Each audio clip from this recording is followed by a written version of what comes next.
During the past 3 weeks, we covered the Kevadha Sutta from the Digha Nikaya, from the long discourses, an important sutta, as we discovered, where the Buddha was addressing a question or comment by Kevadha, the householder. And we saw how that evolved from that question itself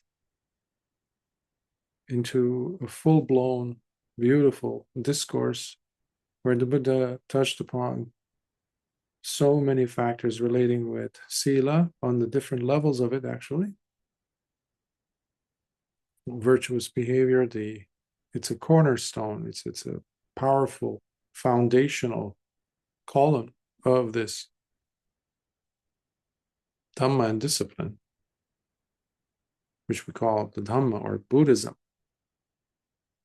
But also, in addition to that, the mental cultivation, where we went through the jhanas, and then culminating in the attainment of the highest insights, specifically awakening that comes through the path of wisdom, part of the path which applies to wisdom. And that is the third very important cornerstone, if you will, of the Dhamma.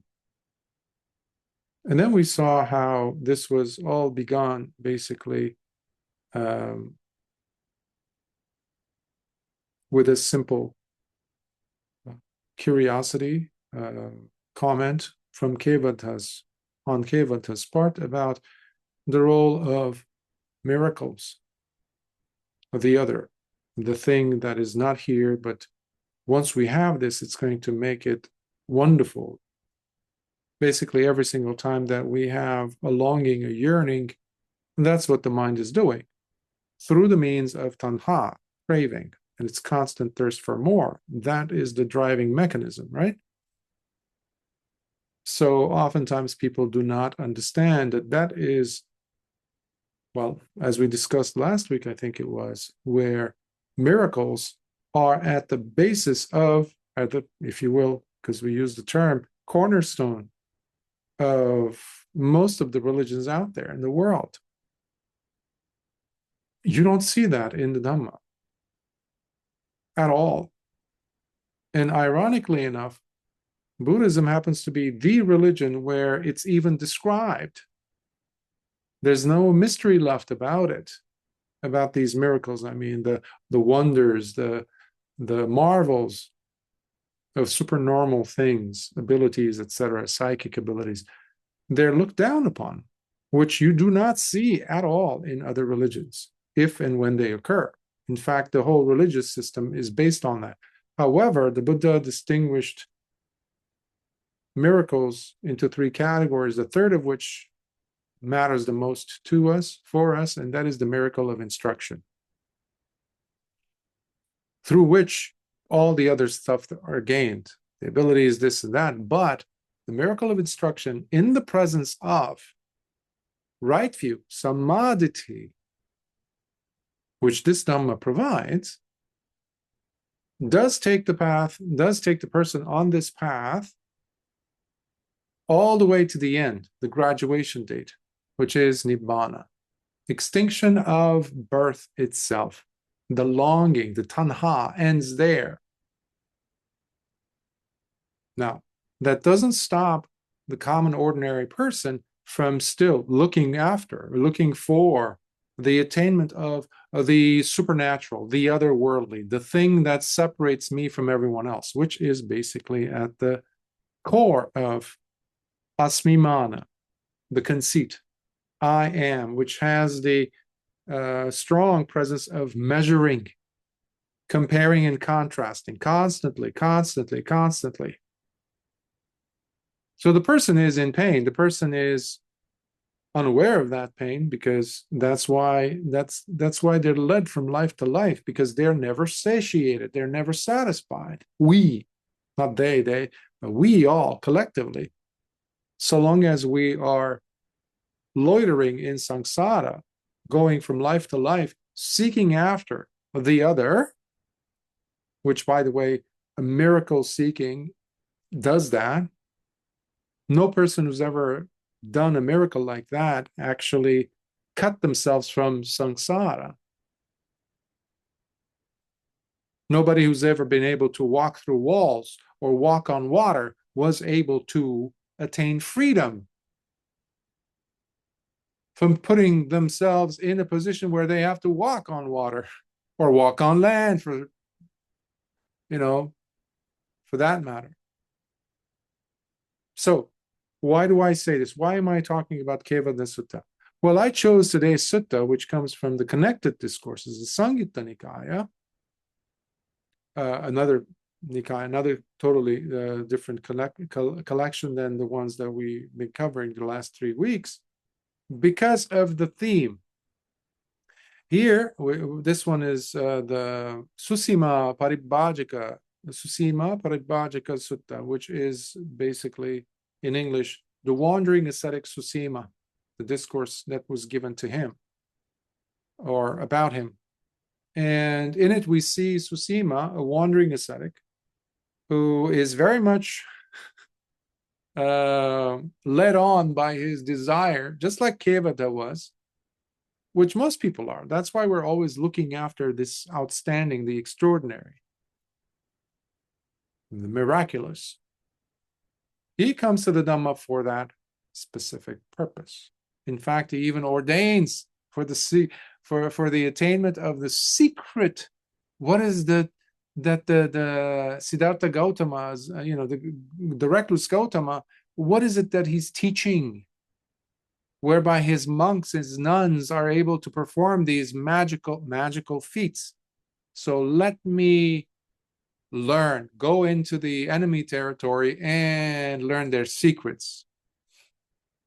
Pretty much. That's how we see Susīma being driven to come into the fold of the Sangha. This is a deep ignorance-based desire. All desires are, except for the one that matters the most for us, and that is Dhamma Chanda, which is the desire for the Dhamma. So Susīma did not have that.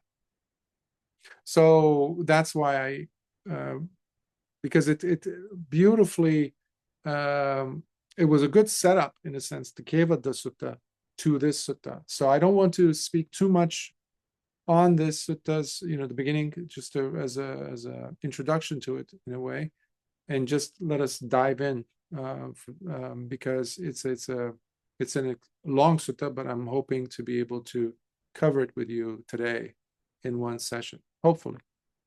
So this is the SN 12.70, and SN means Samyutta Nikaya, the connected discourses. It comes from the section or collection on causation. So therefore it's the Nidana Vagga Samyutta. Nidana means causation. We've covered Mahanidana Sutta a year or two ago. And again, it's from the Nidana Samyutta, from the Mahavagga, the great section. So the name of the sutta is Susīma Paribbājaka Sutta. Paribbājaka means wandering ascetic. And there were quite a number of them, of course. Even the Buddha was one.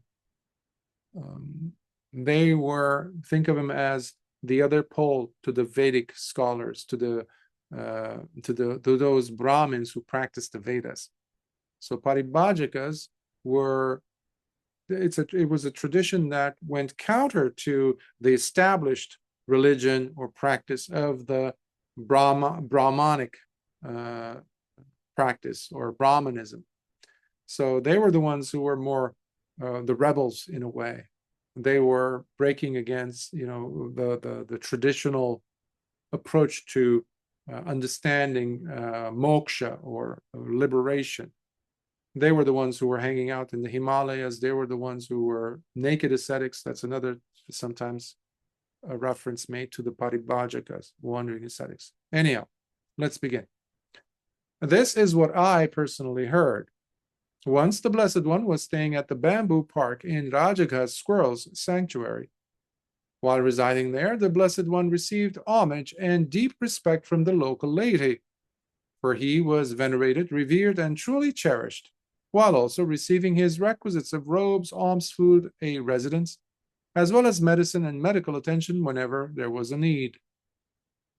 So he was getting all the 4 requisites, plus fame and all that was coming in because people were being impressed. I mean, that was the place, that was the first sanctuary or monastery offered to the Buddha, to the Sangha, by King Bimbisara himself. So this was a big deal. It was a big place. Now there's only a portion of it left in Rajagaha, but they've established a platform where people can go and sit and meditate. So it's covered, but you see a lot of bamboo trees. So it's in Rajgir or Rajagaha. So anyhow, similarly, the Bhikkhu Sangha was also receiving homage and deep respect from the local laity, as they too were venerated, revered, and truly cherished, while also receiving their requisites of robes, alms, food, a residence, as well as medicine and medical attention whenever there was a need. Meanwhile, wandering ascetics of other sects were receiving neither homage nor respect from the local laity, as they were not venerated or revered in any way, and thus they could not receive their requisites of robes, alms, food, a residence, or even medicine and medical attention whenever there was a need. It was during that time that Susīma, the wandering ascetic, was staying in Rajagaha, along with a large number of his students, who were also wandering ascetics themselves. Then Susīma's wandering ascetic students addressed him while making this recommendation. Friend Susīma, it would be much better if you would just go and ordain and thereby live the holy life according to the dispensation of the recluse Gautama in the Dhamma and Vinaya that he teaches. Later, whatever teachings you receive and master, you will pass along to us, and we too will memorize and master them, after which we can then pass it on to the laity and teach them the Dhamma. In this way, soon we too will start receiving homage and deep respect from the local laity. See the driving force? As we also in time become venerated, revered, and truly cherished while receiving our requisites of robes, alms, food, a residence, as well as medicine and medical attention whenever there is a need. When you think of it, it's a very, in a way, financially lucrative. I mean, that's the bottom line. They want to be receiving all these resources themselves, hence the financial support that they get. So you learn those techniques, you come as if the Dhamma was a series of what they had been brought up thinking about mantras. And that's what Brahmanism is. The Vedas, all mantras, left and right. So how do you say the pronunciation, how you recite, repeat, memorize, all these mantras gave you the prestige and status within society as a knowledgeable person, like a Veda Guru it's called. But the Buddha changed all that. For us, Veda Guru means a wise person, specifically an Arahant, who has broken the bonds of the fetters, the yokes that bind the person to the cyclical or cyclical process of pain, aging, decay, and death with birth. That's the cause of all this. So that's a Veda Guru, the one who has cut their connection to another rebirth. But these people were thinking in terms of the angle from which they came from. The way they thought was that the Dhamma is a series of mantras. So you go ahead and learn, master, and master them, and you come and teach us, and we will take care of that. And that way we can get the laity to come back to us and in fact get some name and prestige and money and resources too, just like the Gautama's people are. Makes you think about why so many people go and become even bhikkhus in the world, or become even teachers, especially lay people who want to become teachers of Dhamma for some reason. What is the objective? What is the real driving force behind a person even getting in robes, ordaining, going forth? Why? Truly, why? Many people have issues with their own self-esteem. Many people have issues with something. They want the clout, they want fame, they want renown, they want money, they want prestige. Whether you're a layperson or a monk. So we're not that off, target in a sense compared to these people. We as in the collective, when the heart is not in the right place in the pursuit of the Dhamma. Just some thoughts there. On hearing this suggestion, the Wandering Ascetic Susīma then said, "Very well, friends." So he went and approached the Venerable Ananda, and after the friendly greetings were concluded, Susīma, the Wandering Ascetic, expressed his desire to be ordained. "Friend Ananda, I wish to ordain, and thereby I want to live the holy life according to the dispensation of the recluse Gautama, in the Dhamma and Vinaya that he teaches." On hearing this, the Venerable Ananda then took the Wandering Ascetic Susīma to see the Blessed One.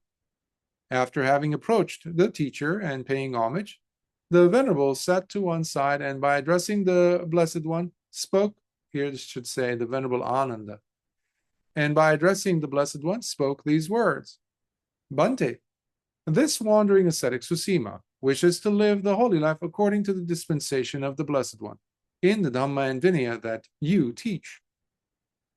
"In that case, Ananda, give him the going forth," replied the Blessed One. Thus, it was in this manner that the Wandering Ascetic Susīma received the going forth and the higher ordination in the Blessed One's presence.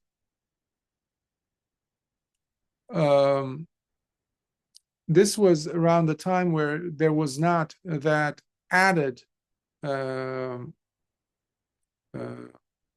proviso or footnote, in a sense, by the Buddha, where a person who came in from another religious practice, they had to spend some time as a samanera, as a novice, before becoming a full-on bhikkhu, ordaining and getting the higher ordination.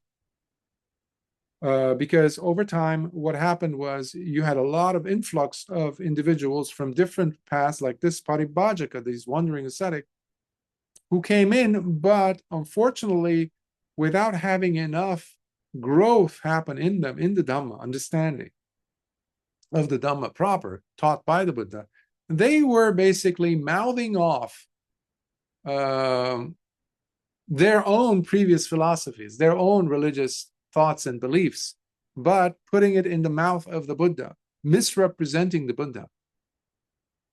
So for that reason, and plus many of them did not have, like in the case of Susīma here in the beginning of his career in the monastic life, they didn't have the best intentions, they didn't have the right intentions in going forth. So during those 6 months to a year or 2 years, the Buddha, the intention was to give them enough time for the rest of the Sangha to see who this person is all about, to listen to them when they spoke about the Dhamma, when they shared their thoughts about the practice. Because many people, even for years after becoming bhikkhus themselves, even with this proviso, with this mention of the rule that the Buddha said, it wasn't a rule, but a guiding principle, they still kept on teaching, promulgating things that didn't have anything to do with the Dhamma.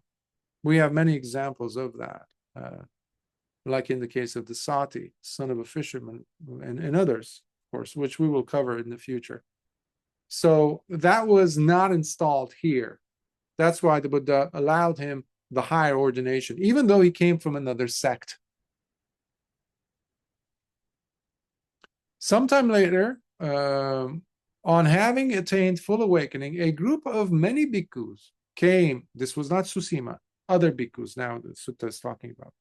Many bhikkhus came and declared their release in the presence of the Blessed One by stating, birth is now finally destroyed. The holy life has been fully lived, with its final goal achieved.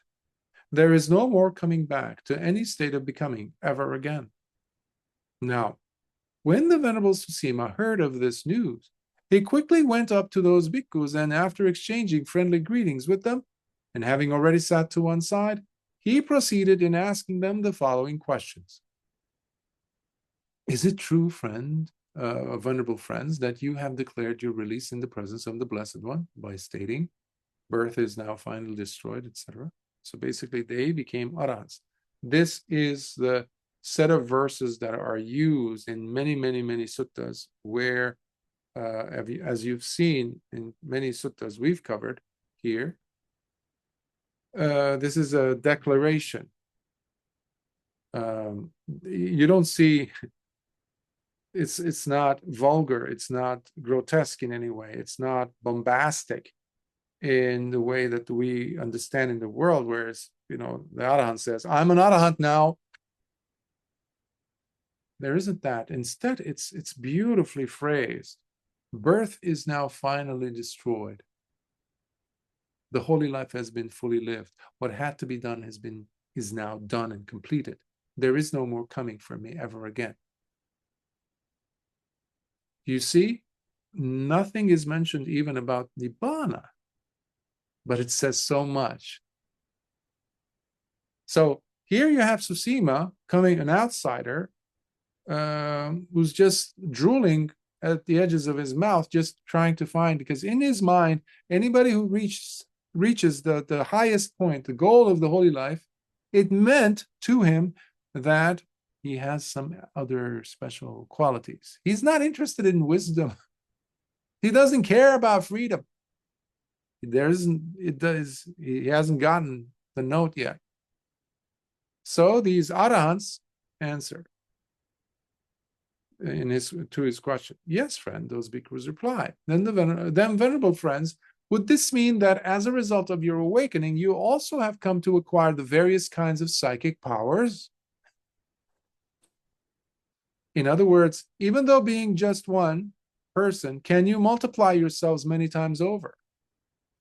Although having made so many copies of yourselves, can you go back to being one person again? Can you walk and move through solid rock or through walls and other fortifications as if you were walking through space? Can you dive and sink into the ground and then come out of it as though it were water? Can you now walk on water without falling or drowning in it, as if you were walking on solid ground? Can you go sitting comfortably and fly through the sky just like birds of all sizes can, without any difficulty? Can you now reach out and touch the moon and the sun, despite their mighty size and magnitude? Also, with mighty strength of psychic powers, can you now carry your bodies even as far as the Brahma realms without any difficulty?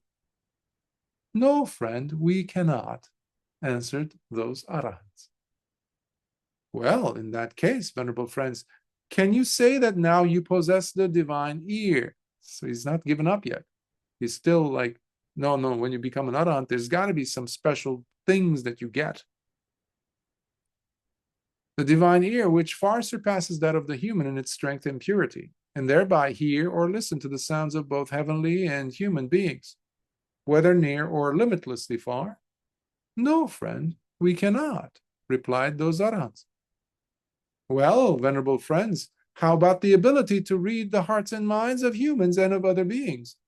Do you have the ability to know and read the inner thoughts, mental states, the hidden objectives and ponderings of others, whereby you would directly know intuitively, this is what you are thinking and pondering.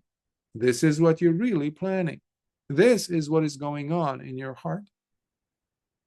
In other words, can you say that now you are directly able to know a heart that is full of lust as it truly is, clearly seeing it drenched in lust? Similarly, can you directly know a heart that is full of hatred as it truly is, clearly seeing it drenched in hatred? Similarly, do you directly know a heart that is full of delusion as it truly is, clearly seeing it drenched in delusion? Also, can you say that you know a heart that is collapsing, or one that is sluggish, drowsy, and caving in, or driven to procrastination, as well as clearly seeing if the heart is distracted and pulled this way and that, being scattered and unstable in the presence of restlessness or worry? Also, can you know a heart that is in an exalted or lofty state as a result of meditative practice, and a heart that is still not yet developed to experience such sublime and lofty states? Also, can you directly know a heart that is in a mundane and surpassable state, and clearly distinguish it from a heart that is in fact unsurpassable? Or can you say that you can directly know a heart that is in a concentrated and stable state, and clearly distinguish it from a heart that is in fact unconcentrated and therefore unstable? Or how about this? Can you say that you directly are able to know a heart that is liberated and indeed released, while clearly distinguishing it from a heart that is in fact unliberated and still unreleased? No, friend, we cannot, replied those arahants. This sutta also answers a long-lasting query or curiosity that people have had in relation to attainment of arahantship, where many people automatically presume or presumed that the arahant, the liberated individual, automatically has these special abilities.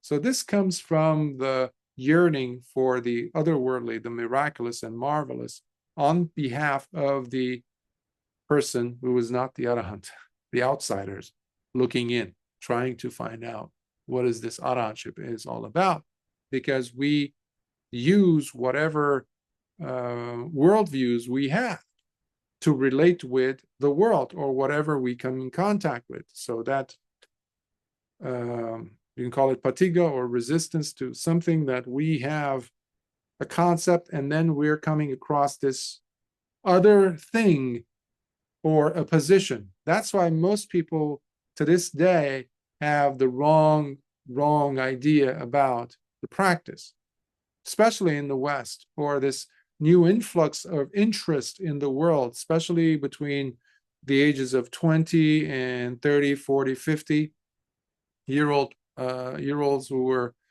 for whatever reason, they gravitated to the Dhamma, but soon enough they developed allegiances or specific interests in one or more aspects of the Dhamma. That had to do with attainment of something unusual. Yes, the jhanas were one of those areas, but in relation to the attainments, the noble disciples of Sotapanna, Sakadagami, Anagami, and Arahant, the 4 stages of awakened ones, many people turn those into the goals. To this day, you have this new trend in Buddhist interest, specifically in lay people, lay teachers, lay practitioners.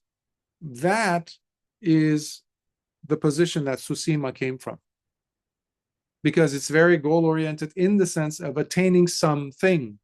That something is the biggest hurdle, because that blocks the person from seeing what this Nibbana is all about, or the Arahant. What has the Arahant really attained or achieved?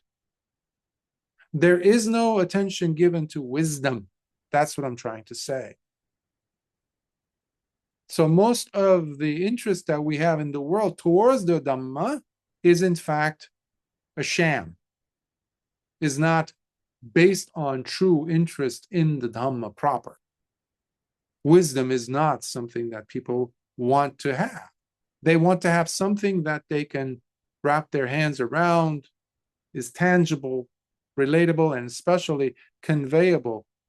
Relatable to, in that sense of showing to others that, hey, I have this. Well, how can you demonstrate that with wisdom? First of all, the question of demonstrating anything doesn't even come up.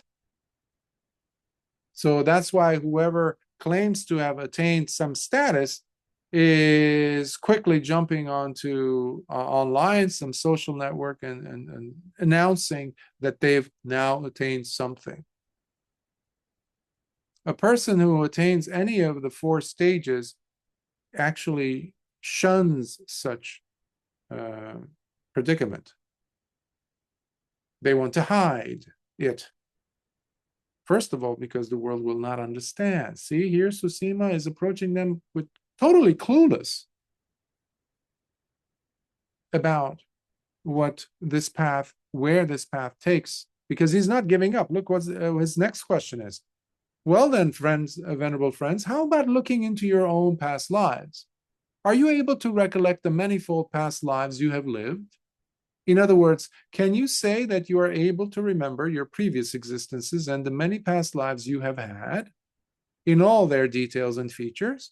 That is 1 birth, 2, 3, 4, 5, 10, 20, 30, 40, 50, and 100 births, 1,000 births, 100,000 births, many eons of world expansions, many eons of world contractions, many eons of both world expansions and contractions, recalling them all in this manner. There I was so named, of such a family, with such an appearance. Such was my food and sustenance. Such were my experiences of pleasure and pain. Such was my lifespan, and after passing away from there, I was reborn elsewhere. And there too I was so named, of such a family, with such an appearance. Such was my food and sustenance. Such were my experiences of pleasure and pain. And such was my lifespan, and passing away from there, I was reborn here. Therefore, can you say that you are able to recollect the manifold past lives you have lived in all their details and features? No, friend, we cannot. So you can imagine the disheartened state of Susīma, one unsatisfying response after the other. So he's becoming more and more disillusioned because his idea of Arahantship is being, crushed. Well, in that case, venerable friends, what about the divine eye, which is pure and far superior compared to those of humans and other beings? In other words, the psychic power of knowing the destination of beings as they die and reappear into the different realms of existence.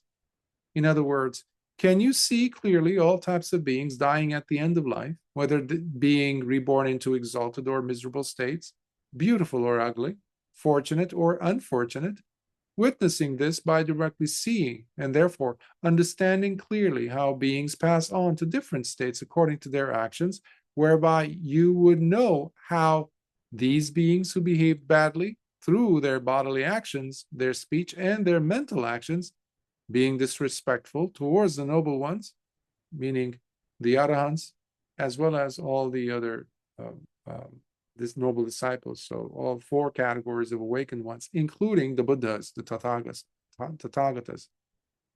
That is what we mean by the noble ones, unless otherwise indicated, unless it's specifically talking about the Tathagatas only. So these individuals do not respect the noble ones. They laugh at them, they disrespect them, while grasping onto their wrong views, and on account of their wrong views in action, with the breakup of the body after death, are now reborn in a state of misery, utter deprivation, in a bad destination, in evil states, and in the hells. But these worthy beings who behaved virtuously through their bodily actions, their speech, and their mental actions, being respectful towards the noble ones, being right in their views, and on account of their right views in action, and with the breakup of the body after death, are now reborn in a state of happiness, in a good destination, even in the heavenly world. So, venerable friends, can you say that you now possess the divine eye, which is far superior to those of humans and other animals, whereby you can clearly see beings dying at the end of their life, and how they are reborn into either exalted or miserable states, either beautiful or ugly, fortunate or unfortunate, witnessing this by directly seeing, and therefore understanding clearly how beings pass on to different states according to their actions? No, friend, we cannot. Well, in that case, friends, by being fully aware and personally knowing it to be true, can you say that you are able to make contact and experience directly with the body the peaceful, formless liberations that transcend form? No, friend, we cannot. But friends, how could this be possible then? When you are asked about whether you have attained these specific states, you reply in the negative to all of them. Yet you still declare that you have indeed attained full awakening. A very reasonable question, one would say.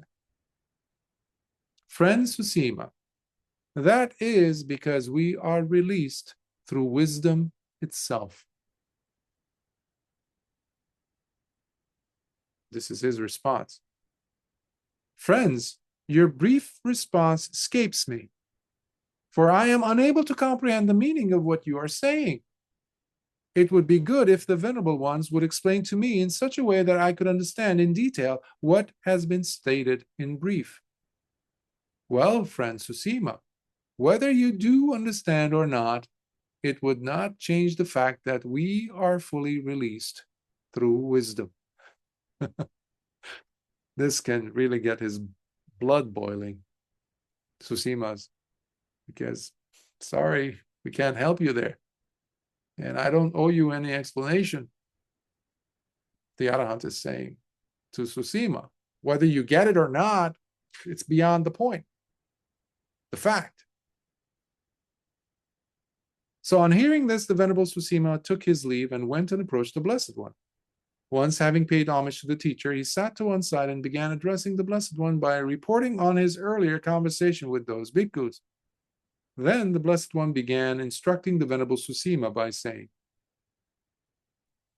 Susīma, what comes first is knowing. With a capital N, capital K. Knowing, which brings with it the very stability of the Dhamma. Once this has taken place, there occurs the personal and very direct knowing of Nibbana itself. Bhante, I must admit, I am unable to understand the depth and significance of what the Blessed One just said in brief. Because you can, you admit there's this really powerful statement, and it's deep, it's multi-layered, dense. So this still does not make any sense to me, he says to the Buddha, which, by the way, we can take it as a respectful statement because he's genuinely interested. Please, teacher, would you explain it further in simpler terms so that I could, in fact, understand its deep significance and meaning? Well, Susīma, whether you do understand or not, it would not change the fact that what comes first is knowing, which brings with it the very stability of the Dhamma. Once this has taken place, there occurs the personal and very direct knowing of Nibbana itself. By whom, by the way? By the person. So Nibbana is not about the other person. You do not attain Nibbana, you do not experience release for the other over there, or the others. So that means the audience is now not important. There is no audience. You are not on the path. You're not engaged in the capital T training for others. First and foremost, it is for the person. That's why your motivation has to stay strong. Your Dhamma Chanda, which I mentioned in the beginning, has to be really energized in its efforting, persevering of your goal. You have to have a very strong reason to be pursuing this path. Right reason. Susīma's is the wrong reason. Kevadha that we did was the wrong reason. So you have to ask yourself, what is the reason that I want to learn and practice the Dhamma? There is no shame in even realizing that, oops, I had the wrong intention. That's okay. But once we realize it, we have to break free from those objectives or vulgar or ordinary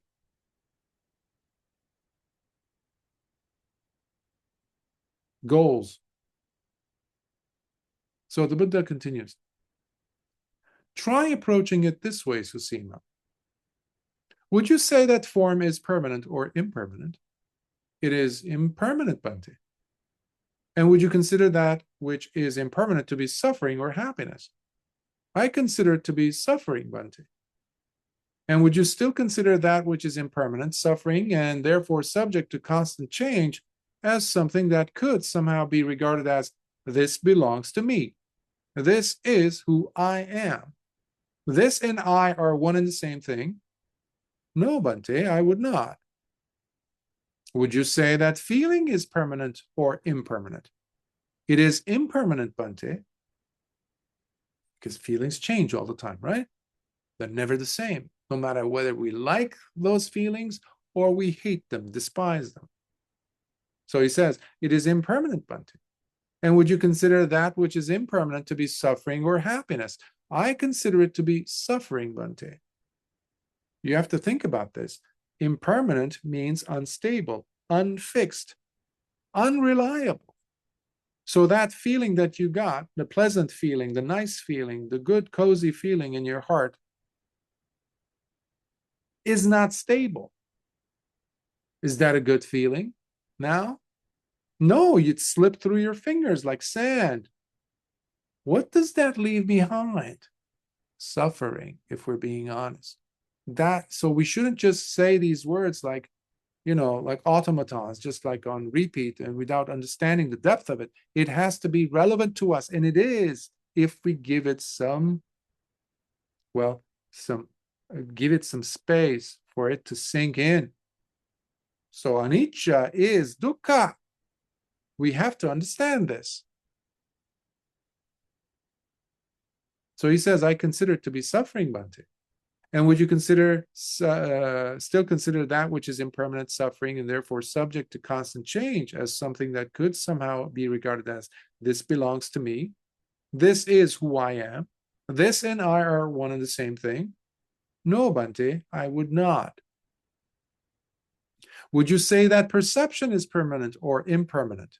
It is impermanent, Bhante. And would you consider that which is impermanent to be suffering or happiness? I consider it to be suffering, Bhante. And would you still consider that which is impermanent, suffering, and therefore subject to constant change as something that could somehow be regarded as, this belongs to me, this is who I am, this and I are one and the same thing? No, Bhante, I would not. If you notice, the Buddha's going through the five aggregates, right? He started with form, he went to feeling, and he just covered sanya, perception,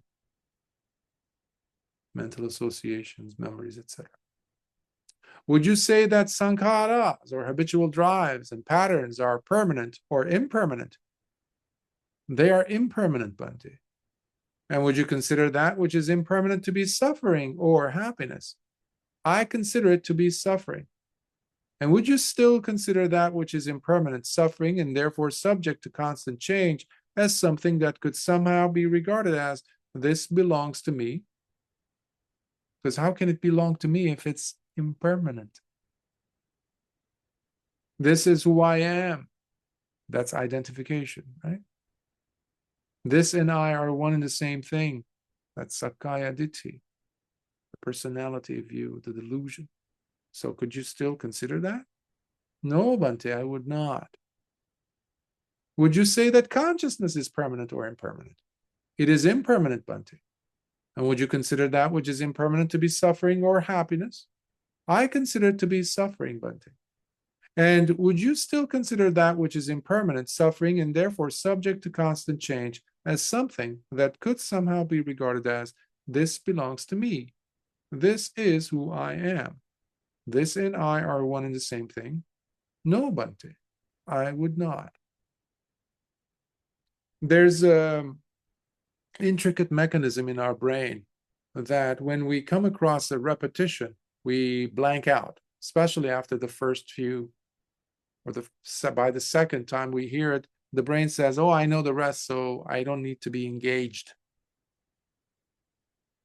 That is one of the powerful tools used against us by Mara.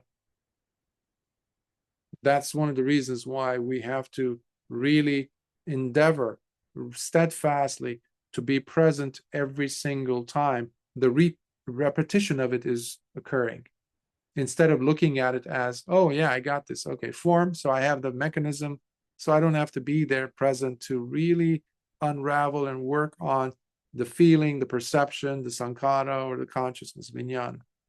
Because it's the same mechanism, right, as in the form that the formula the Buddha just went through. That is the surest way of not getting it, penetrating the Dhamma. It requires effort. And we are, by default, lazy beings. It takes energy, to pay attention. Biologists even prove this with the presentation of ATP, adenosine triphosphate, which is the bundle of energy inside these batteries we call mitochondria, inside the blood, inside the muscles, the liver, the rest of the body. Wherever you have red tissue, liver, big muscles, especially the legs and bigger muscles, you have a lot of mitochondria. Those take a lot for the body to make. So every time you're putting attention onto something, especially when your mind, by habit, is unwilling to give that attention to it, meaning to keep us in the mode of ignorance, putujjana status, every excuse it will look for and it will find so not to exert another ATP. So this is not banal what I'm saying, because it's very relevant to the attention that we apply to the mental action, not just lifting some weights or doing some cardio exercises or running or things of that sort, which also require, obviously, ATP. The brain needs to be activated. It has to be activated as a requirement to Arahantship. That's what I'm trying to say. And that's what your practice of sati and sampajanya are training you for. To bring your attention back to what is happening is sati. Again and again and again. That's sati. Now, to maintain that in full spectrum, like a 360 sphere around you, knowing and becoming aware, fully aware, clearly comprehending, that is sampajanya. That is putting your ATP in full active mode. You're not shying away from exerting your awareness everywhere you go. You're there. And it then becomes a knack. It then becomes a beautiful symphony, a rhythm that's always there.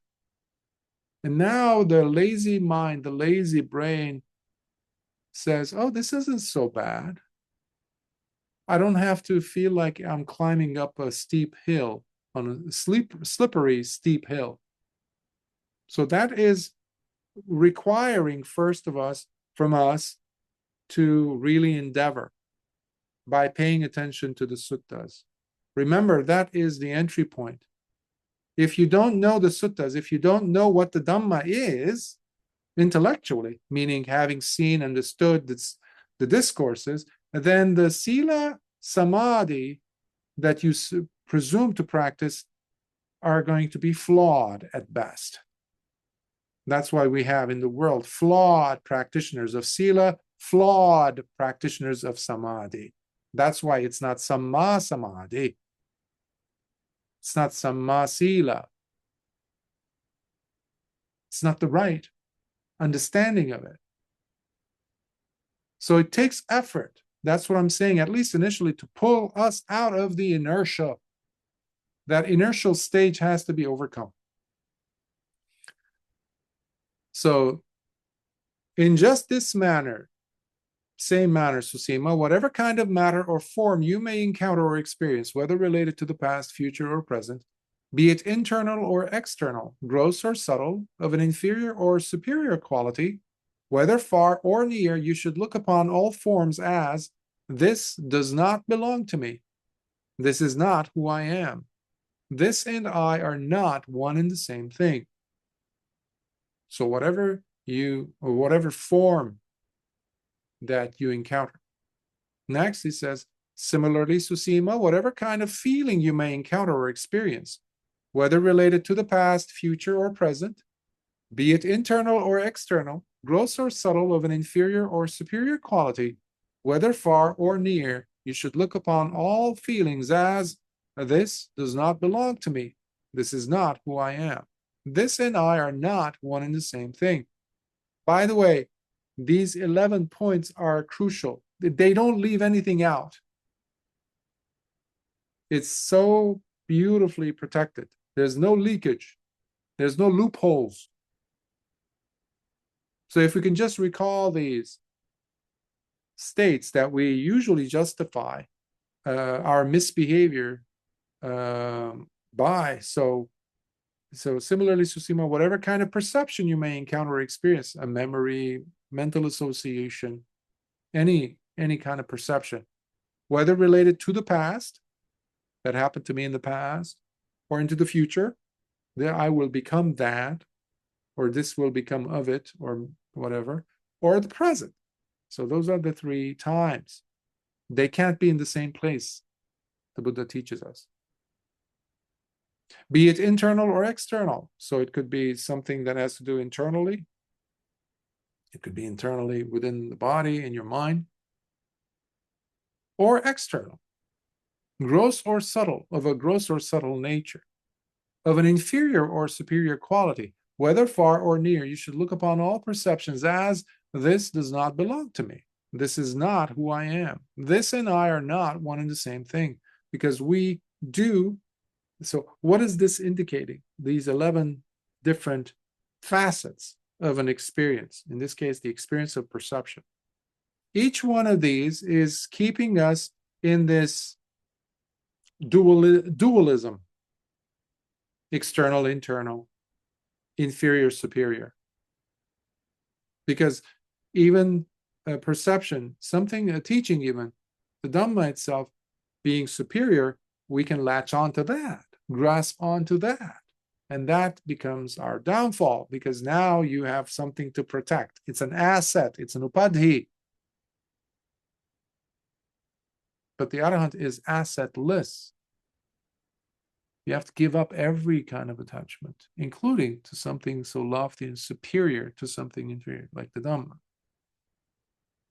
So this is teaching the person to unshackle the bonds, to let go of their strong grip, the grabbing and wanting to hold on, that upadana. You're allowing the fingers to come loose, because you're targeting all these 11 facets of experience, of reality, as you would call it, or one would call it. Similarly, Susīma, whatever kind of sankhara or habitual drive you may encounter or experience, whether related to the past, future, or present, be it internal or external, gross or subtle, of an inferior or superior quality, whether far or near, you should look upon all sankhara or habitual patterns as, this does not belong to me. This is not who I am. This and I are not one and the same thing. Similarly, Susīma, whatever kind of consciousness you may encounter or experience, whether related to the past, future, or present, be it internal or external, gross or subtle, of an inferior or superior quality, whether far or near, you should look upon all consciousness as, this does not belong to me. This is not who I am. This and I are not one and the same thing. Here, a brief reminder that consciousness in Buddhism is not the consciousness that you see in Western philosophy or psychology, or even in Eastern thought in many places. The term vijnana that the Buddha reintroduced with proper and new definitions, radically different, doesn't have such a consciousness. What we do have are the 6 consciousnesses, specifically. The consciousness that occurs between the I and a visible form. The linkage between the two is the consciousness that occurs when there is attention being directed at this thing, visible object, with the right conditions present, including the attention to be looking at that thing. So the seeing takes place because of the eye consciousness. There you go. That's one. Which shift and change depending on the conditions, such as somebody turns off the light, boom. Where's the eye consciousness? Oops. You were looking at the beautiful sun. All of a sudden, there's a chemtrail and covers it up, and now you can't see the sun. The beautiful blue sky is gone. What happened? Temporary, impermanent. Yes, you can carry it all the way to suffering. If it's impermanent, then it is suffering. So similarly with the others, as in ear consciousness, nose consciousness, tongue consciousness, taste, flavor, body consciousness, tactile, and mind consciousness, mental objects and the mind. And the way that the mind sees, observes, perceives these mind objects, ideas, phenomena, etc., mental phenomena, is called, the meaning of the two is mind consciousness. And that's it. Those are the 6 consciousnesses. Hence, if they're moving, if they're unstable, if they're unreliable, if they're changing, they're impermanent, therefore, how can we call that consciousness me? Or that painful feeling, that's me, that's my pain. It never goes away. See? That's the delusion, the vipallasa, the distortion that we create. Turning something that is by nature impermanent, because it's based on conditions, we turn it into something permanent. It can't be permanent. That's why it's called a distortion in the mind. Sooner or later, life comes and knocks on our door and says, hey, the pain is gone, but we don't want to relinquish that. Oh, we will come back because that's my nature. See what's happening? We are continuously distorting reality, trying to create permanency in an impermanent sphere of existence. Now, Susīma, on having thus seen and witnessed the truth of this, the noble disciple becomes disenchanted with and towards form. He becomes disenchanted with and towards feelings. Similarly, he becomes disenchanted with and towards perceptions and memories of all kinds. Similarly, he becomes disenchanted with and towards habitual drives, sankhara. And he becomes disenchanted with and towards consciousness, as he loses any interest in all of them, while desiring to be free from them entirely. This is saying that the glue is coming off. The glue that keeps us holding on to forms, feelings, perceptions, sankhara, and consciousness. Basically, the 5 aggregates, those are it, which give us the illusion that we are this. This is my body, this is my life, this is my mind, this is everything. This is, in other words, in the Dhamma, we see it represented as panchupadana khanda, the grabbing aggregates, the 5 aggregates. That tendency is what leads us back again and again and again to new births, because we don't want to see the fact that these are all pieces put together by the glue called tanha, craving. So when the disenchantment happens, what that means is, like, if you ever glued some things together, let's say pieces of wood or plastic, and you hold it on a hot, steamy environment, many a times you're going to notice the glue coming off. And poof, those two things, other pieces put together with the glue, disassemble. When there is that disassembly going on in the mind, in the constant sphere of experience of the noble disciple, how can there be enchantment? How can there be passions still? Instead, there will be disgust, because you're going to see this, the beautiful chair that you built, you painted, and now it's there and beautifully there, the in the patio or your balcony, and you're like, oh, I can't wait for the sun to show up and I can go and sit on that chair. It's like, oh, is that? And then you see there's rust developing. When you applied all the anti-rust chemicals and it seemed like it was working. Or you shave and a few days later you notice, I have to shave again. You wash and you say, okay, this is it. We're good. We're good to go. And then you realize, oh, I have to wash. You clean your place, and all of a sudden, oh, I have to do it all over again. I'm giving us, examples that are so undeniably, tangibly there. But the noble disciple is carrying this all the way deep into the enemy territory, which is the panchupadana khandha, into our infatuation with the five aggregates, which is that sense of identity. Oh, if I disassemble that, if I become disenchanted towards those five, Bhante, what's left for me? I'm giving up so much.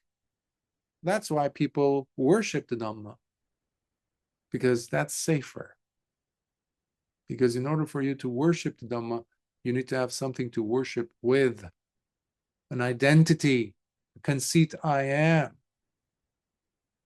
So you might carry the Dhamma around, presume so many things, tell yourself so many lies, but it all comes down to, are you really disenchanted? If you are disenchanted, if you're experiencing that disgust towards these attachments to the five aggregates in the world at large, by extension, and whatever the world provides for you in experiences, if there is disenchantment, then you're on the right path. However, if you're noticing that you're becoming more and more enchanted, you're going the other way. You're going the other way. That's why the presence of the Dhamma in your life, in the form of a teacher, somebody who gets that thing knocked into your head to remind us, is crucial. And the Buddha, speaking through the Dhamma, through the suttas, is really an outstanding way to make sure that is there, present in our life, to keep us sharp and pointed in the right direction, towards disenchantment, towards disgust, towards dispassion and fading away of those passions.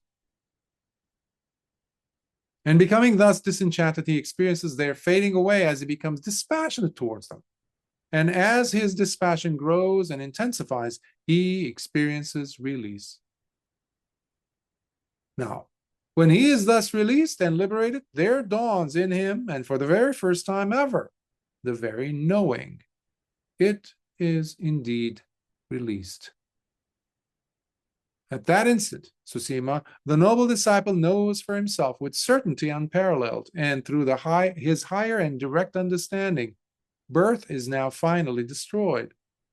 The holy life has been fully lived, with its final goal achieved. There is no more coming back to any state of becoming ever again. In essence, Nibbana has been attained. There is no birth ever to take place, because there's no more padana for a new becoming.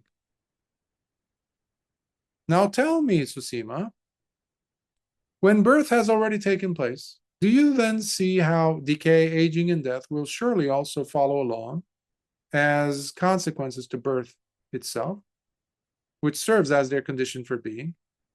Yes, Bhante, I do.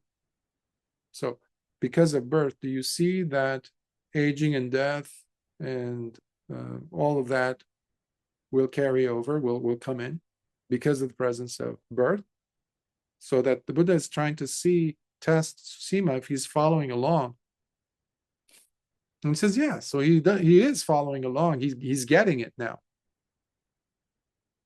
When, Susīma, there is the desire for re-becoming already present in the person, do you then see how birth will surely also follow it along as a consequence to the desire to re-become itself, which serves as its condition?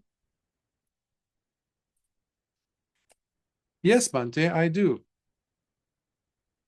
When, Susīma, there is the drive to want to grab and hold on, upadana, do you then see how the desire for rebecoming will surely also follow it along as a consequence to the drive to want to grab and hold on, which serves as its condition for being? Yes, Bhante, I do. By the way, we are following along in the opposite direction, in this case, patiloma, the dependent arising links. Right? He started with birth, aging, and death. What causes birth to be in the first place? There needs to be the desire for rebecoming. That is bhava. That's preceding, the link preceding birth, jati. But what is the thing that actually activates the desire to rebecome? There has to be the preceding link to rebecoming, meaning upadana, the grabbing, the wanting, the drive to want to grab and hold on, that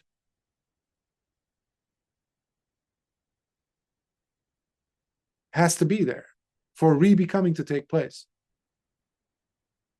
And when, Susīma, there is craving, when it's constant with its constant thirst for more present in the heart, do you then see how the drive to want to grab and hold on will surely also follow it along as a consequence to craving and its constant thirst for more, which serves as its condition for being? Yes, Bhante, I do. Remember, the condition for the desire, the drive to grab, to want to hold on to an experience, upadana, the condition for that is tanha, the thirst, the craving, the constant craving for more. The glue, as I said, to the, the five aggregates that we have. And when, Susīma, there is feeling taking place, do you see how craving with its constant thirst for more will surely also follow it along as a consequence to feeling, which serves as its condition for being? Yes, Bhante, I do. Remember, it is because of feeling that we have craving. Because of feeling, that's why the desire for more comes in, because we had a lovely experience, let's say. And when, Susīma, there is contact taking place, do you then see how feeling will surely also follow it along as a consequence to contact, which serves as its condition for being? Yes, Bhante, I do. That is passa, that is the contact. Remember, because of contact, we felt. If there was no contact, we wouldn't know something happened. So contact has to be there in order for us to have a pleasant feeling, painful feeling, or a neutral feeling. Contact has to be happening. And when, Susīma, there are the six sense spheres present, do you then see how contact will surely also follow them along as a consequence to the six sense spheres, which serve as its condition for being? Yes, Bhante, I do. Those are the salayatana, the six sense spaces, which I mentioned earlier: eye, ear, nose, tongue, body, and mind. And when, Susīma, there is name and form present, do you then see how the six sense spheres will surely also follow it along as a consequence to name and form, which serves as their condition for being? Name and form are namarupa.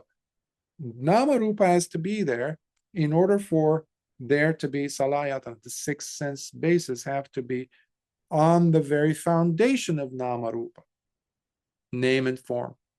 Remember, nama and rupa. Rupa is the four primaries we talked about: the earth, water, fire, and air elements, and the sperm and the egg. So that's the rupa, and the food we eat to sustain that. Nama portion is the feeling, perception, intention, contact, and attention. So those two make it possible for the six sense spaces to really come alive, get online, basically. And the Susīma answers, yes, Bhante, I do. And when, Susīma, there is consciousness present, do you then see how name and form will surely also follow it along as a consequence to consciousness, which serves as its condition for being? Yes, Bhante, I do. Remember, Namarupa needs the very life-giving presence, I use that term loosely, life-giving, of vijnana, consciousness. Remember, they are like the two bundles of reeds, as Bhante Sariputta says. On one hand, you have Namarupa leaning against Vijnana. By the way, Vijnana is also leaning against Namarupa. So that's what I described to you as we get from Mahanidana Sutta, that the Buddha asks Venerable Ananda, if there is no presence of Vijnana, can the zygote or the fertilized egg in the mother's womb, can it sustain a being? The beginning of a being, a person. Can it turn into a fetus? If there is no consciousness? Bhante Ananda says, no. You need both to have a baby, to have a fetus, to have Kamma showing up in that being, in that person. And that's why we have miscarriages, because suddenly the Vijnana is not there. It's not strong enough to connect, to bind to and with Namarupa. Namarupa is the physical portion, the rough material that gives the ability for that being to feel, perceive, to have intention and attention and contact, because they also have the primaries, the four elements that I mentioned. That's only in the Namarupa, but you need the consciousness, which is compelled by tanha, ponobhavika, that seeks to be always re-experiencing life in one form or another. So you see many pieces coming together, and there's no soul as such. And when, Susīma, there are the sankharas or habitual drives and patterns present, do you then see how consciousness will surely also follow them along as a consequence to the sankhara or habitual drives, which serve as its condition for being? Yes, Bhante, I do. Remember, sankharas are the things that keep things rolling. Those are the habitual drives. Sankharas of thought, mental sankharas, vachi sankharas, speech-related, communication-based, and physical, bodily, kaya sankhara. And when, Susīma, there is willful ignoring present, do you then see how the sankharas or habitual drives and patterns will surely also follow it along as a consequence to avidya or willful ignoring, which serves as their condition for being? Yes, Bhante, I do. Remember, I like to use willful ignoring because there's an active participation on our part to maintain ignorance. Ignorance is not a inert presence of some sort, a passive state. No, we need to perpetuate it in order for ignorance to be in our behaviors, in our thinking, and in our not being able to detect the presence of sankharas when we are on automatic pilot to say something. That's vachi sankhara. Good or bad, by the way. As the practice goes deeper and deeper and deeper, we don't care whether it's a good sankhara or a bad sankhara. It's sankhara. It's bad because it's obstructing our understanding. Why? Because ignorance is still being perpetuated every time we follow along the habitual drive. The thinking, the ideas, the ways of thinking. Those are the sankhara. And that's why the Buddha says it is based on the presence of avidya. That's why when you are really engaged with sati and sampajanya, what you're doing is you are sweeping the floor of all the dust that is avidya. You're not leaving any avidya around. That's why the mind doesn't like to practice sati, to practice awareness, full awareness. It's easy to stay in delusion. It's easy. You're not activating any extra energy to look and to see clearly. Avidya. That's why it's, you can bring it all the way down to avidya. Yes, Bhante, I do. And the Buddha continues, also, Susīma, when birth has finally ceased and does not have a chance to occur again, do you then see how decay, aging, and death will then surely end and cease as a result? Yes, Bhante, I do. This is traditionally called the reverse order. In that sense, this is the reverse order.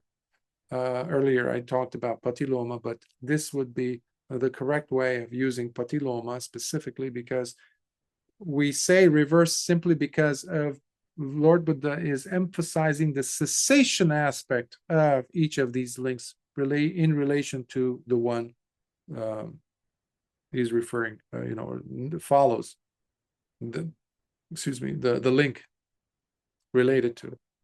So the cessation aspect is reference to the paticca, the links of dependent arising in the reverse order. When Susīma, there is no longer any desire for re-becoming left in the person, do you then see how birth will never take place and totally cease as a result of the cessation of the desire for re-becoming? Yes, Bhante, I do. So he's saying, will there, when there is no bhava, no desire for re-becoming, could there be any possibility for birth to happen? And by the way, this is the teaching that is unique to the Buddhas. You do not find this teaching in any other tradition other than the Buddhas, the Tathagatas, the dispensation of the Buddha, the Dhamma, basically. This is a teaching only available through the Tathagatas, the Buddhas. This is unique. And the only way to break samsara is through the Dhamma. Period. So this is the highest teaching. So the Lord Buddha is actually seeing that Susīma is got the right stuff, but he just needs some, shaking. So the Buddha is giving him the teaching of the Buddhas. So the way he started with anicca, dukkha, anatta, and now he's brought him to the dependent arising, the paticca.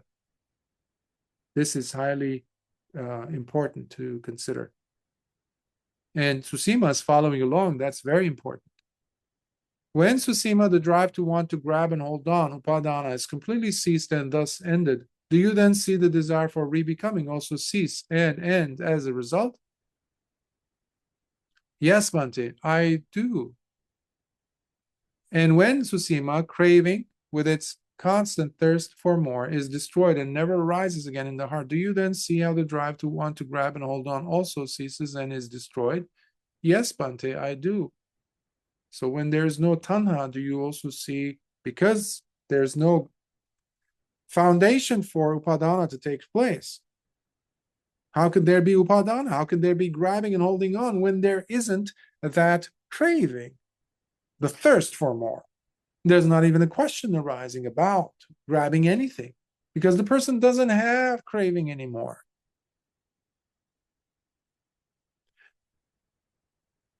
And when Susīma craving with its, I just read that.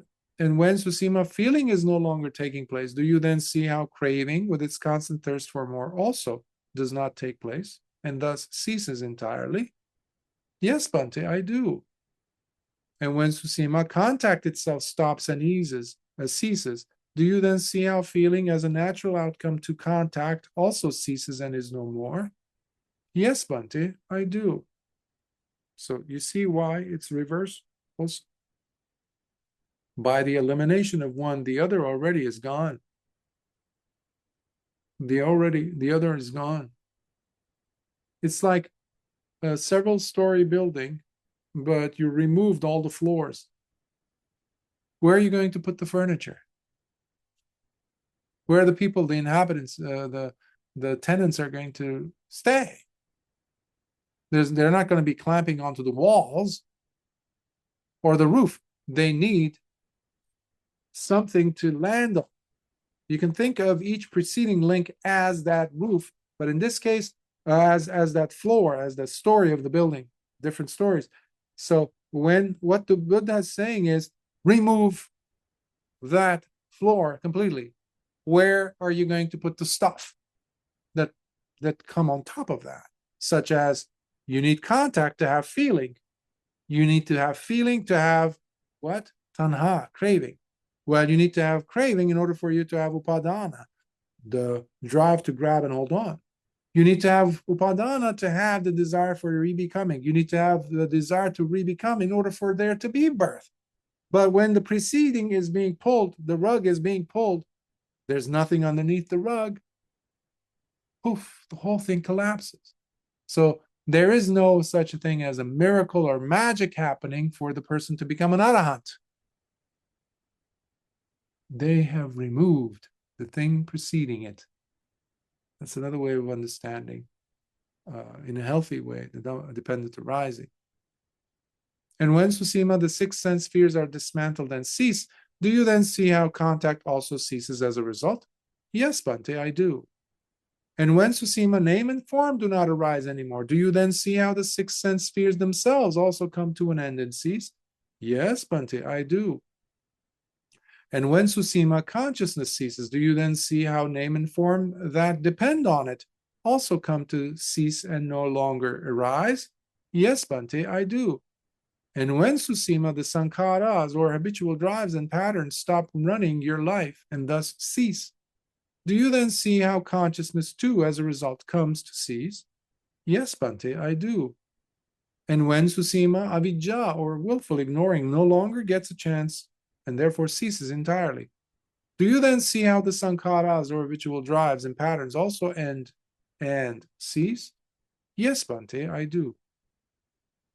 Susīma, now that you yourself directly know and see this with clear understanding, do you still believe that, in addition to the unprecedented level of knowing gained by such a person, there must also be present within him the supernormal ability of multiplying himself and other psychic feats? And the Buddha lists all those, which we've covered last week's and today as well. And Susīma responds, no, Bhante, I do not. And Susīma, now that you yourself directly know and see this clearly, with clear understanding, do you still believe that in addition to the unparalleled level of knowing gained by such a person, he must also possess the supernormal ability of the divine ear, which far surpasses that of the human ability to hear in its strength and purity, whereby that person must also be able to listen to and hear the sounds of human and non-human, etc.? No, Bhante, I do not. And Susīma, now that you yourself directly know and see this with clear understanding, do you still believe that in addition to the unprecedented level of knowing gained by such a person, there must also be present in him the supernormal ability of reading the hearts and minds of humans and of other beings? And he lists them all. He says, no, Bhante, I do not. So does he need to be telepathic for you to see that, yes, this is an arahant? He says, no, now I see. There's something else more important than these abilities, Bhante.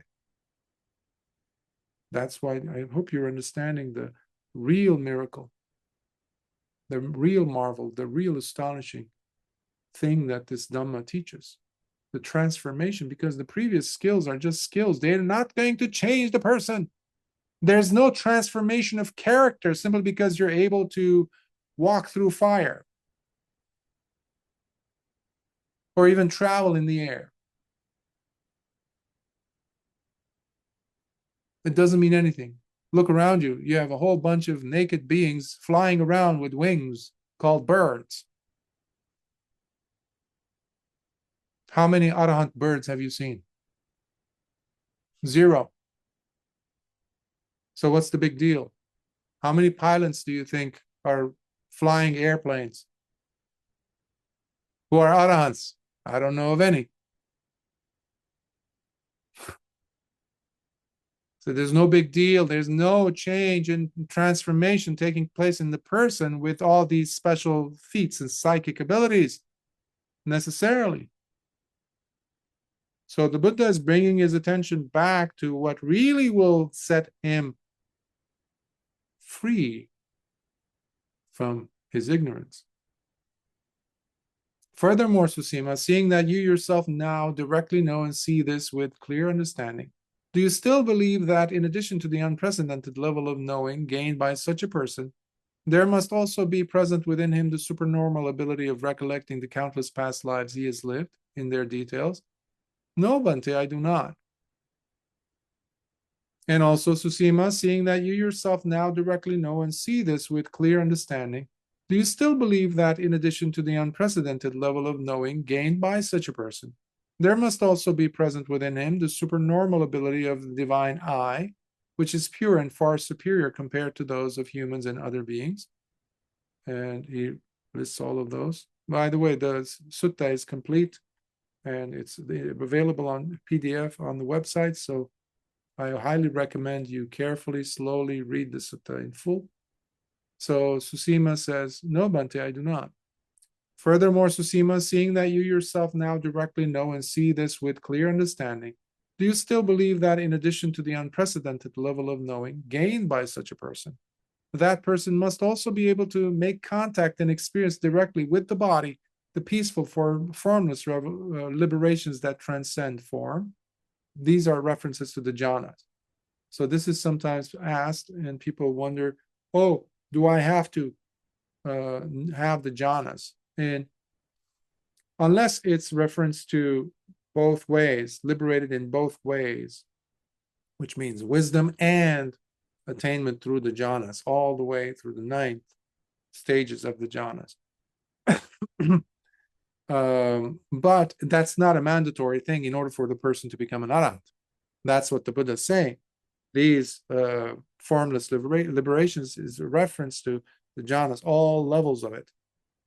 So as we have seen from the group of arahants that Susīma went and approached to ask them these questions, they sounded like, well, from what they reported, they had not attained through the jhanas. That's why they specifically mentioned we attained through wisdom.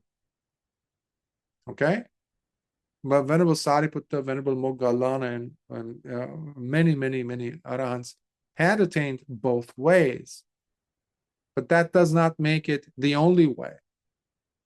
All right? Therefore, so Susīma says, no, Bhante, I do not believe so.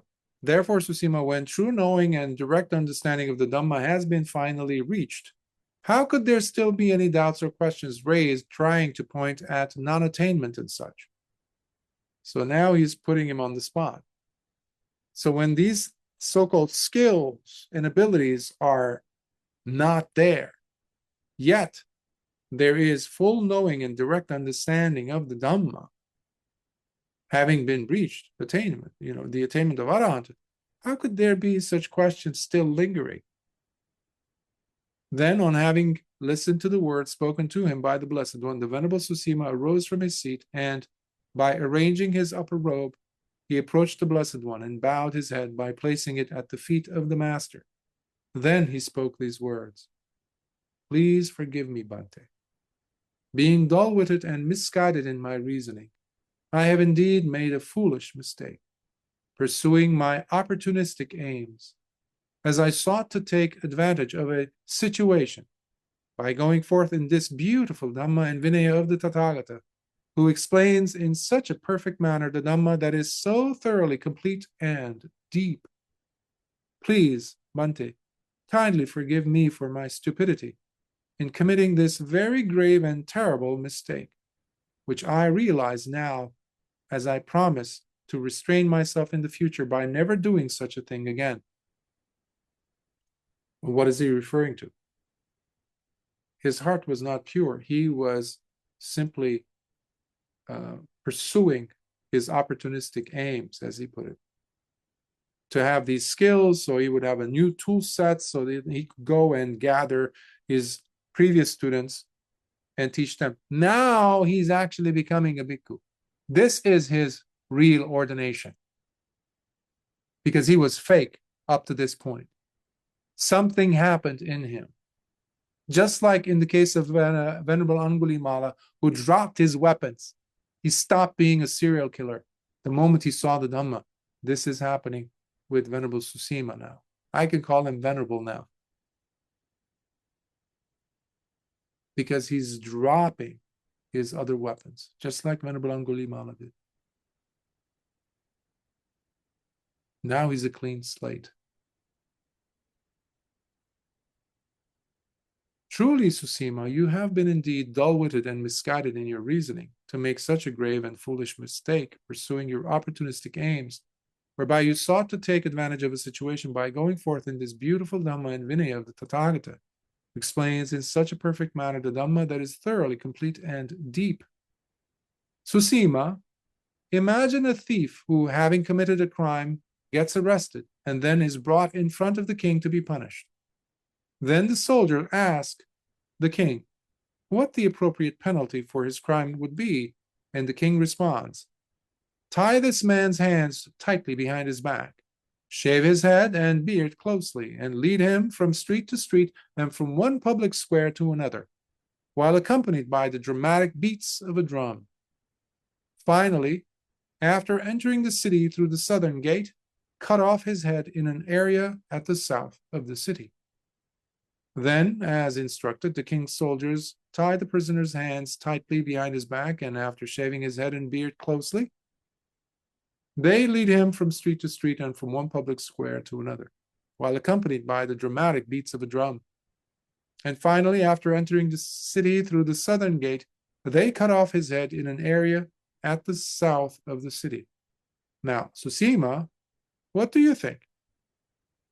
Would you say that while being punished, that man would have to experience terrible suffering and endure excruciating pain because of his actions? Oh, yes, indeed, Bhante. Truly so indeed, Susīma. For anyone who goes forth in this beautiful Dhamma and Vinaya, but does so much like a thief, while pursuing his own ulterior and opportunistic motives, taking advantage of the situation to pursue his own self-centered aims, the suffering that such a fool would have to endure is far greater than the pain faced by that criminal caught red-handed by the king's men. That's a big warning right there, made by the Buddha. It's a promise, not even a threat. This because such a self-serving and opportunistic thief donning the bhikkhu's robes will have to face much more painful and bitter suffering in the miserable realms, deep in the lowest of hells. But in your case, Susīma, seeing that you have realized your mistake and are now remorseful to never engage in such behavior again through restraint, your apology is therefore accepted. After all, when a wrongdoer realizes one's mistake and moves beyond it by becoming transformed entirely because of it, while never repeating it, then that certainly leads to growth, not just for himself, but for this entire dispensation. For it is through restraint that one develops and deepens one's understanding while achieving success in this training of the noble ones. Sadhu, sadhu, sadhu.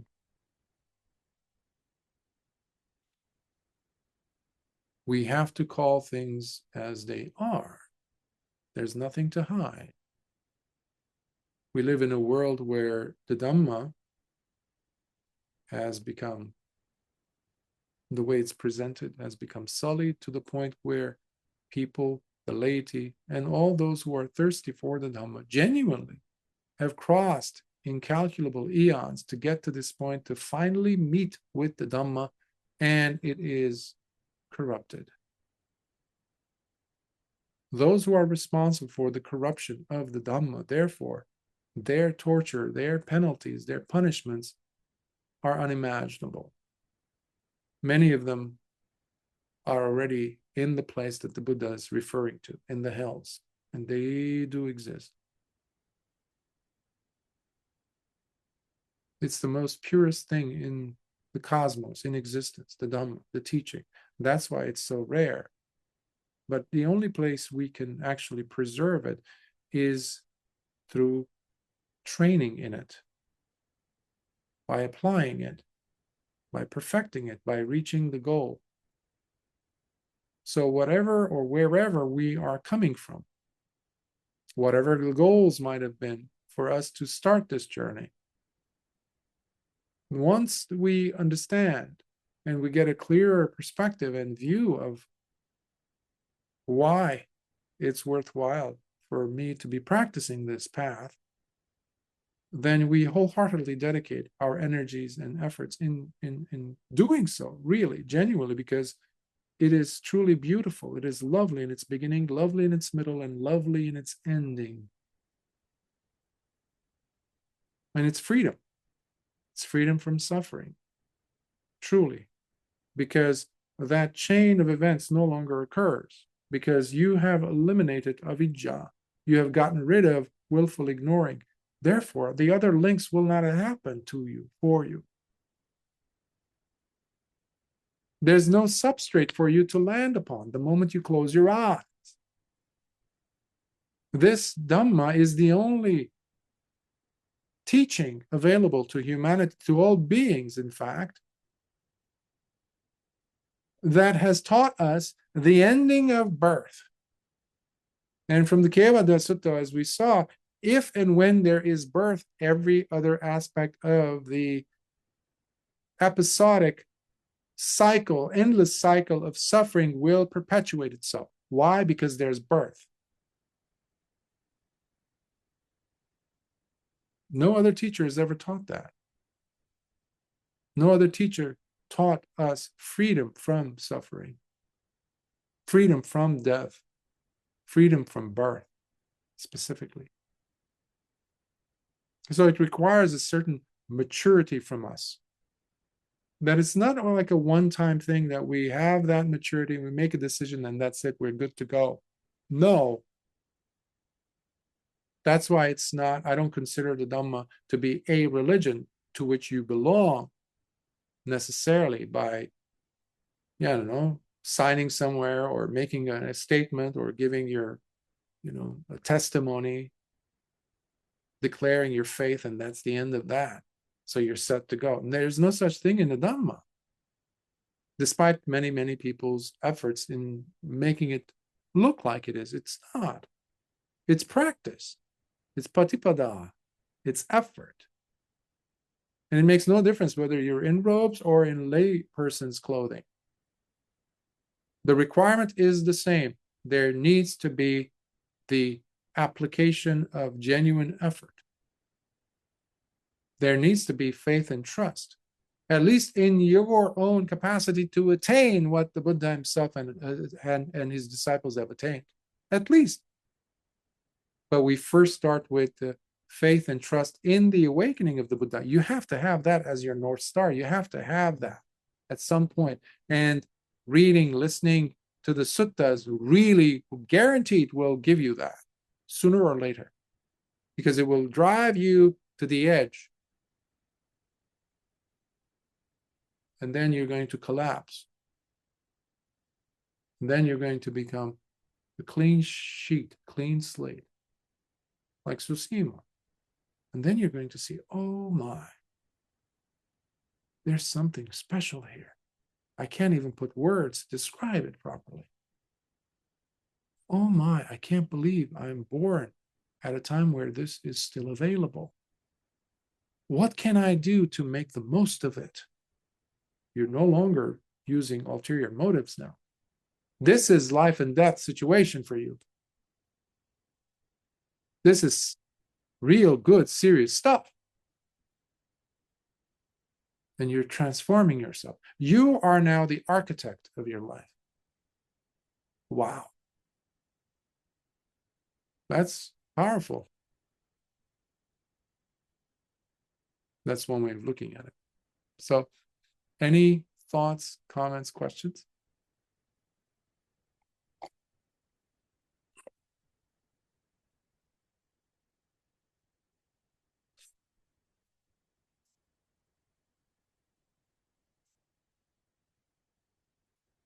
I don't see any.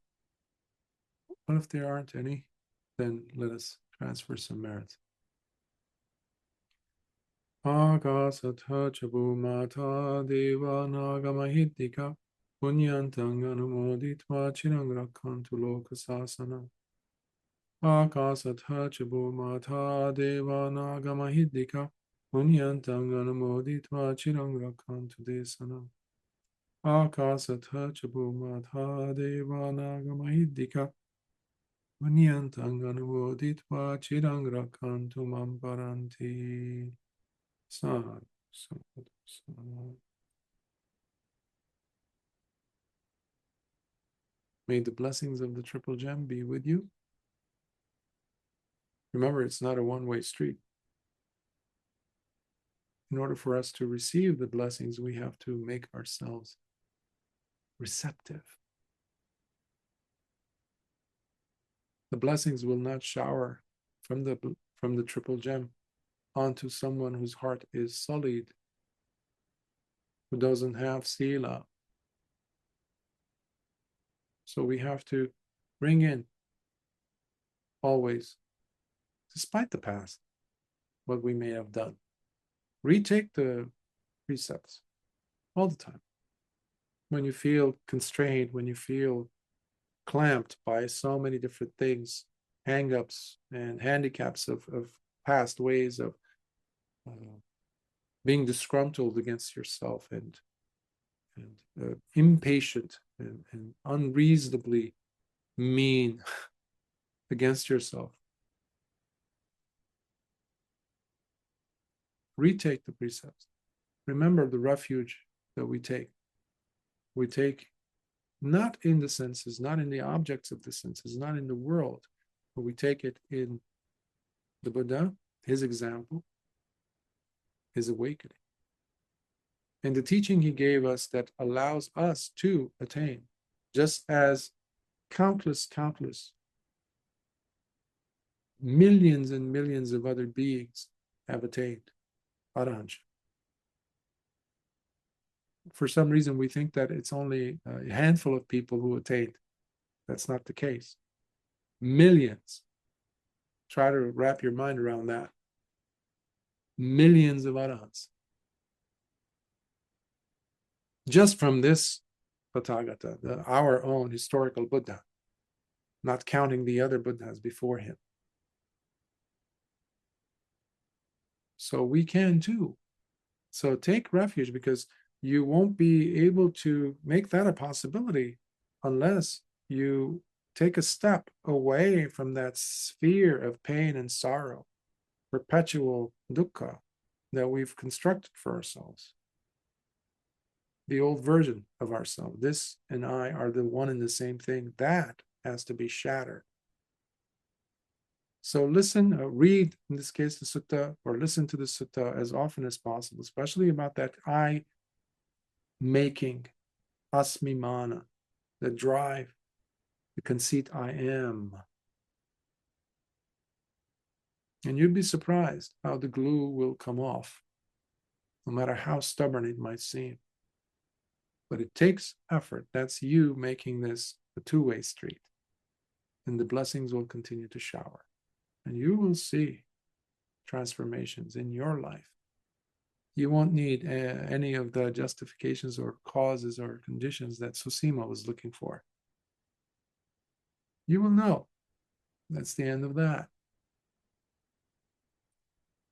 So may the blessings of the Triple Gem be with you. And until next time, Sukhi Hotu.